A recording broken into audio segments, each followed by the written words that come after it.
Welcome to PR After Hours, your twice weekly cocktail of business, PR, and marketing tips hosted by me, Alex Greenwood. Every week, we bring you virtual happy hours featuring business advice from entrepreneurs and leading thinkers in PR, marketing, and business. We're going to get started in just a moment, so stick with us.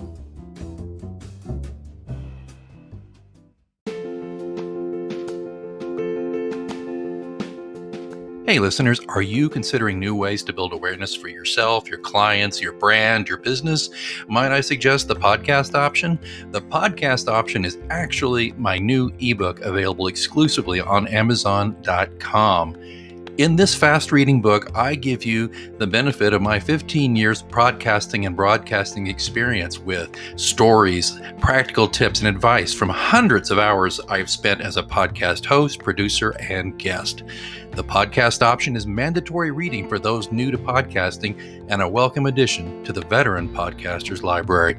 You can get the podcast option, tips and tricks to make podcasting work for you exclusively on Amazon.com, or you can click on the link in the show notes or visit prafterhours.com. The podcast option, I hope you will choose it.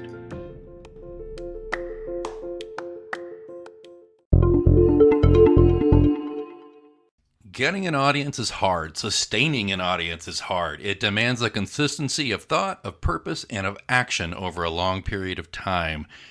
Well, why am I quoting the boss himself, Bruce Springsteen? Because today we're going to talk about consistency in your content and in your PR. And that's one reason why I'm very, very excited to have international PR entrepreneur and host of The Unnoticed Show, which I've appeared on, Jim James. He has spent the last 25 years of his working life running a PR agency and other ventures in China and Singapore. And he's noticed something, that companies are not consistent in their PR activity. So he has devised the ACI, which we're going to explain all of that here, to help business owners plan how much work actually goes into their PR so that the results will be, consistent and effective engagement with their audience. Jim James, welcome to the Virtual Lounge. Alex, thank you so much for inviting me. I guess it's the transatlantic lounge, isn't it? With me in the UK and you all the way over there in the US. It is. And I am so thrilled because I had such a wonderful time on your show. And you and I talk offline a little bit here and there. And it's interesting that we both have some similar projects in the works. And we'll get to that here in your interview. But talking about how we're both podcasters, obviously, and we're both PR people, obviously. And we've both written books about PR and some podcasting subjects. So I'm just really excited to talk to you today. And I know in the limited time we have, because of how busy you are, we're going to talk about this ACI. What is ACI and why should our listeners care? Well, thanks so much for giving me an opportunity to share with your audience, Alex, which I think fairly is more well established and larger than the Unnoticed. So I think I'm getting the better part of the bargain, really, because you were great on my show. And I hope that I can reciprocate. So the ACI really is what I call the Active Communications Index. And the reason that I think this is important is because many companies, clients that I've worked with, that I'm sure you've worked with too over the last 25, 30 years, they have these surges of content. Maybe there's a new product, or there's a factory opening, or a showroom, or a trade show. And then it goes quiet. And because, as we know, public relations is about building a relationship with our audiences, it's kind of the equivalent to going out, meeting someone, being super, super engaged with that person for a week, and then not calling them again or not returning their phone calls again, right? Just sort of go, well, and the audience say, well, I met this person, I liked them, and it seemed like great what they were doing, but then they never called me ever again. And then next time you go back, that person's already a little bit wary that you're not reliable or not consistent, right? And especially as in business, people have to trust you. Socially, they've got other friends and a family, so they're not that bothered. But if you're out there competing for their attention and for their business, being consistent, showing up consistently with valuable content is a key and frankly, very simple part of a PR plan that I think the ACI can help people to quantify. Yeah, it's what's also like being a podcast host because you meet wonderful people. I guess you and I being an exception because I think we're Are becoming you good saying we're not friends. wonderful people? I think we are wonderful people, but you know what? That's you're so good. You're so good. This is why I had him back. I had him back. Well played, sir. Well played. No, but the exception, because we are becoming transatlantic friends, and I'm going to be on your show again. I hope someday. And but the point being, podcasts, you make these wonderful connections with people. I do as a host. I'm sure you do as well, and they're the guest, or other way around. And it's like you've made this kind of, I call it the podcast love connection. It's obviously a celibate love or whatever you call it, but it's a great connection, meeting of the minds, and it's wonderful. And then you're like, oh my gosh, it's like I made a new friend, and then you just don't hear from them again because they move on. And that's different than what you're saying because it's the nature of the beast in media to be a podcaster to, you move on to the next guest. But in the PR realm, yeah, it's that hit and run mentality. I think it's like, oh, we have this trade show. Oh my God, we have budget because we got to make good quarterlies. We got to do all these things, and they put it all in there, and you meet all these people, and then your connection with them trickles out. Well, I think that's right. And I think that we have two issues there, really, Alex. One is that the consistency of showing up is important in B2B and B2C, because in B2B, industrial selling, we know that it's not just one person who makes the purchase. It can be 5, 6, 7 people in a company who all have to sign off on that purchase, right? So It's not just about being consistent over time with one person. It's about being consistent across the entire range of people that a company sells to inside another company or government or organization. So that idea of being consistent over time is important because we need everybody on the other side of the sales equation to come to understand and to trust us, because often people inside an organization have to sell on our behalf as well. Right. I'm sure you've been in a situation where you meet, for example, the marketing director who loves you, as we all do, Alex, and can't imagine why they wouldn't want to work with you. But the marketing director goes to the CFO and the CEO and says, I've got this great guy, I want to work with him.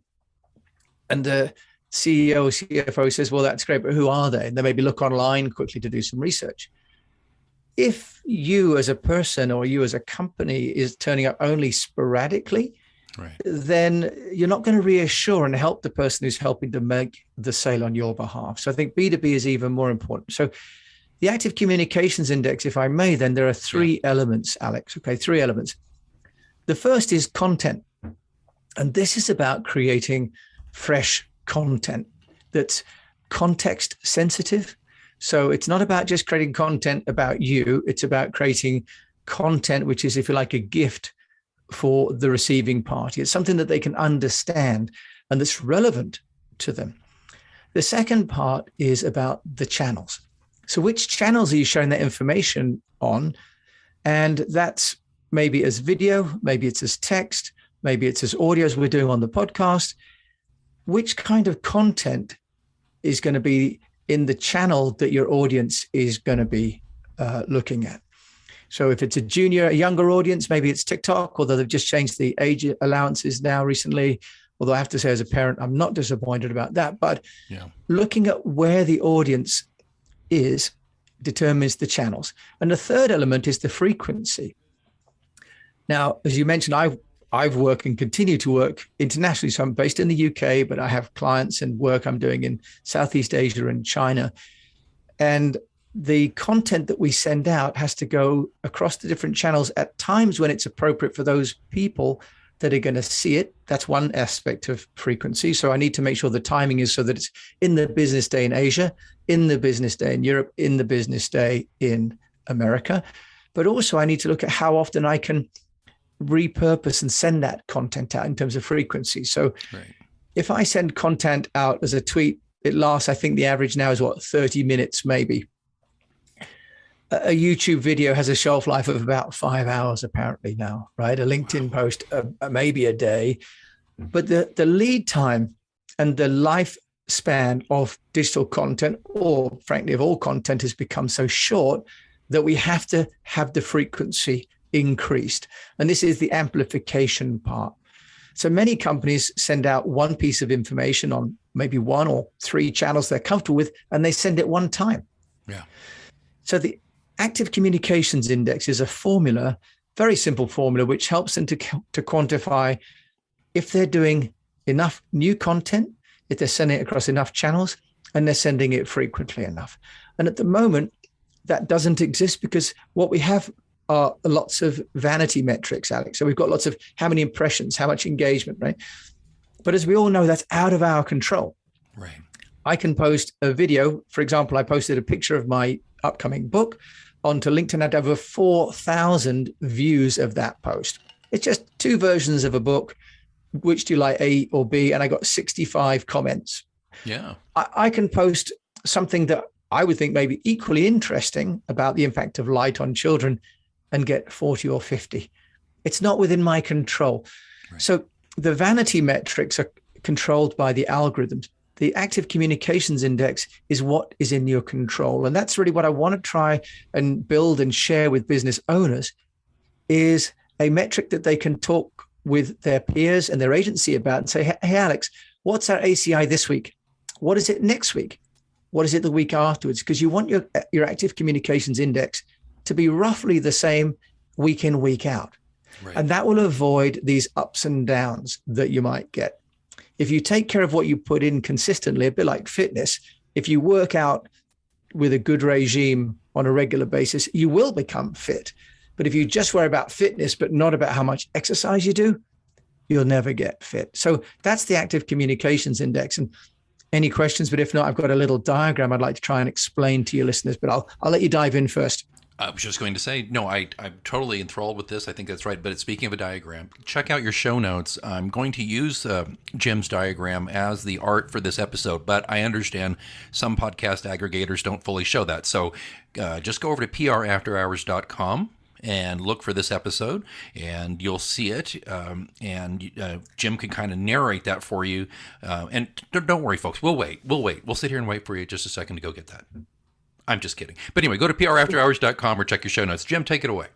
Okay, lovely. Thanks so much. And obviously, we will make this available. And you can email Alex and he will share with me as well. So I'd like you to just think of a 2x2 matrix, okay? Just like the ANSOF or the BCG matrix, you've just got 2 squares by 2 squares. Now, the basic elements of this are about content and about consistency. So at 12 o'clock, so at the top, we've got the word consistent, and at 6 o'clock, we've got the word inconsistent. And on the right-hand side, what's at 3 o'clock is the word innovative, and at 9 o'clock, we've got the word dull. Okay, so we've got consistent, inconsistent, innovative, and dull. Now, in my bottom left quadrant, which is red, I've got the word written unnoticed. Okay, this is the subject of my own podcast, The Unnoticed Show, for all those people who should get noticed and just need to know how to do that. So the unnoticed is someone that's producing content that is dull and inconsistent. Okay, so producing content that's not particularly original, not moving the needle, but also they're not putting it out very often.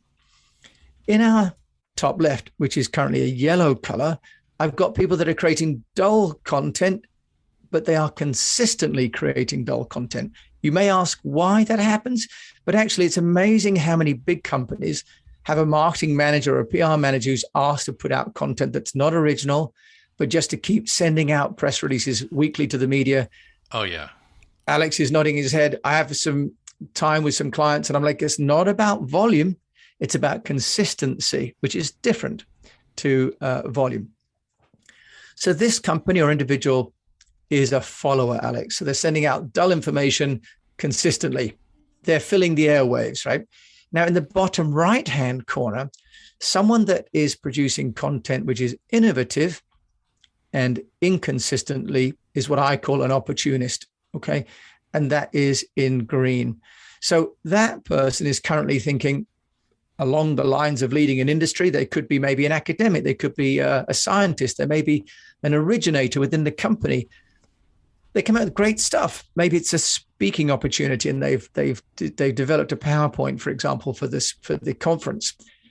But actually, they're not sending it on very many channels and they're only popping up when there's this event, or maybe they're seeing someone else post something and they go, oh, I've got something like that. I'll post my article. I've got a great idea.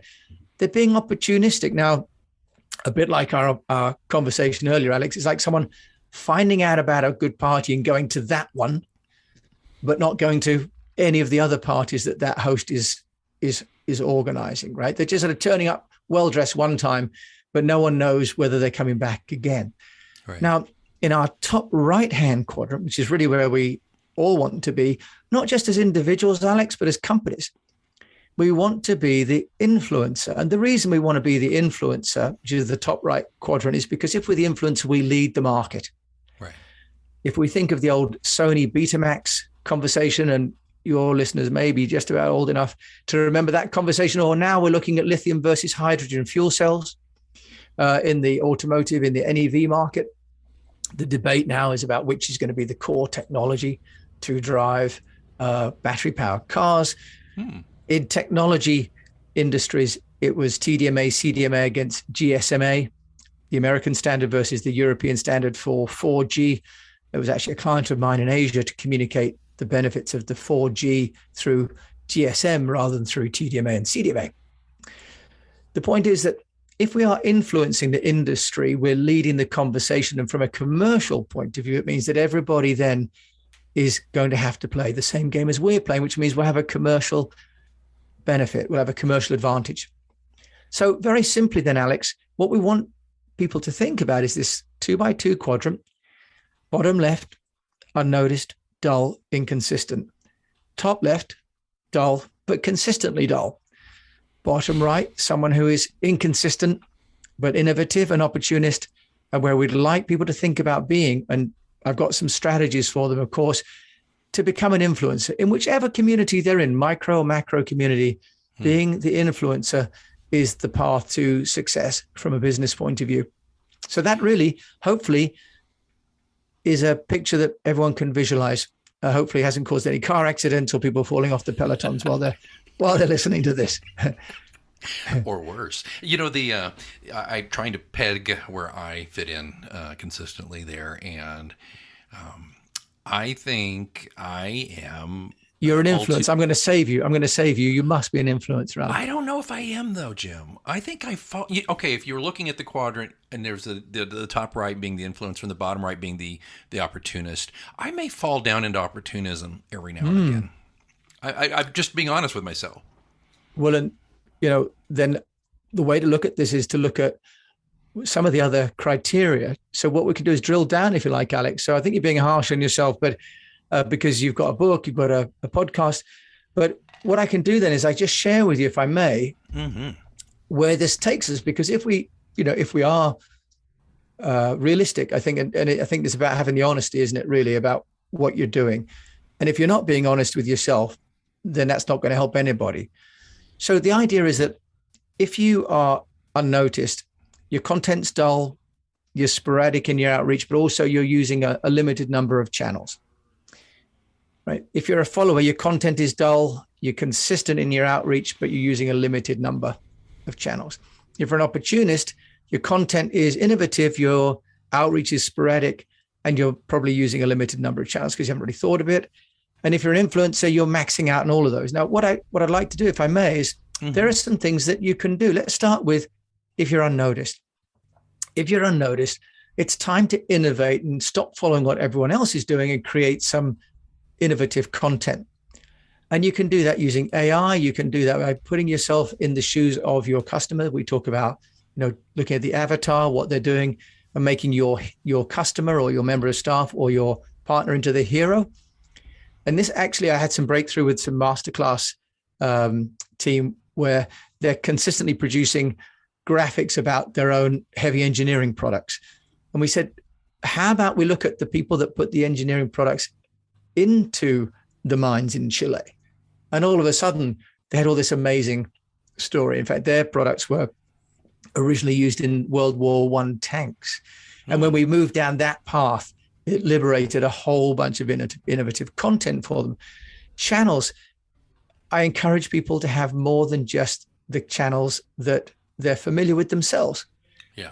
Many of us just use the channels that we used to, be like going shopping and always picking up the same things in the same aisles. There are lots of aisles in that supermarket that we never go down. I love going shopping with my children because they bring back things that I wouldn't have thought of having. right? So what can we do in terms of new channels? And for many, it can be moving format. So many people are happy with writing a press release. I've just created a video release for a client that has appointed 2 members of staff in America. And we wrote the press release. I said, well, look, why don't you use Lumen 5? And I've uploaded the pictures and the text. And Lumen 5, very low cost video rendering platform. Love it. And I bought it so that I can have the brand presets for the client. And I've created a video release, which then can go out for the client on their LinkedIn, but also their YouTube, and also the individual members of the staff can send it. It's just a 60-second, video release to show the pictures of the guy. So getting the channels to be ones that we're not necessarily familiar with is often a first step. And then frequency, scheduling that content so that it's going out at the right time for the audience. Right. Most people are scheduling content kind of when they've made it. But if we look at, for example, I was talking to one group of people and they sell to mums, right? And I said, when do you send their content? They said, well, I get to work at 9 and then I send it when I've made it about 11 o'clock. And I said, so what is your mother doing at that time? Well, they're probably picking up something from shopping, or they're having a cup of coffee with friends because that's the one time they've got, So looking at when we send the content and how many times we can send that to that person using a platform like Buffer or Zoho, Hootsuite. There are all these tools, right, that automate your content distribution. Right.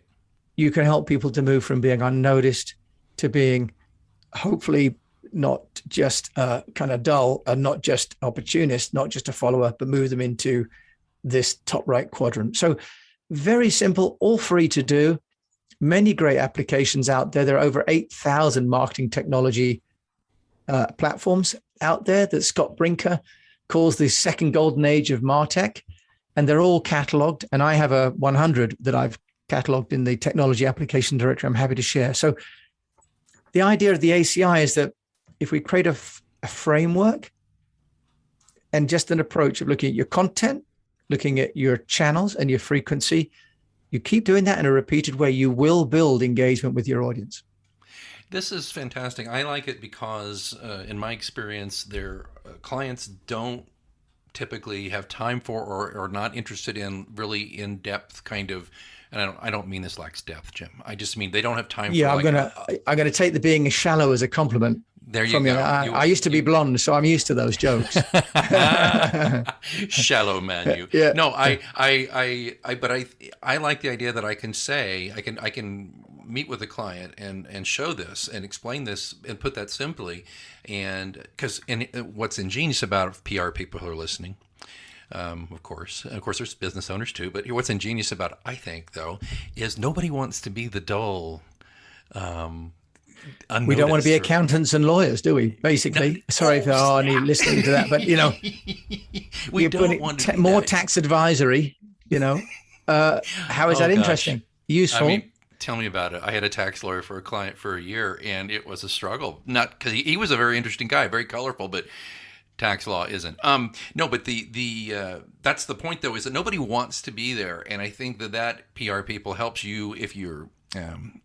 Well, of course, if you're serious about it and all that, it helps you to sell your services because ostensibly, as Jim outlined top level, there's got to be strategies to bring with that and say, okay, you are unnoticed and here's why. Or this is a little dull. Here's why. Here is, boom, what we can do working together to fix that. I love this, Jim. I love this. So please, folks, if you did not look at it, go to prafterhours.com and look at this if it's not showing up in your feed, because, again, some podcasts, the photos don't show up. And I'll have a picture of Jim in there, too, so you can look at Jim. He's a nice-looking fella.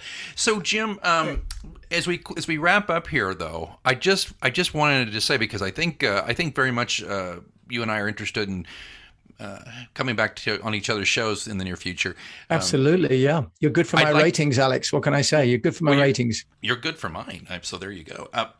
You've got this book you mentioned, and by the way, I was one of the people who saw the book covers you were trying to, A/B test on Yes, LinkedIn. yes. Thank you.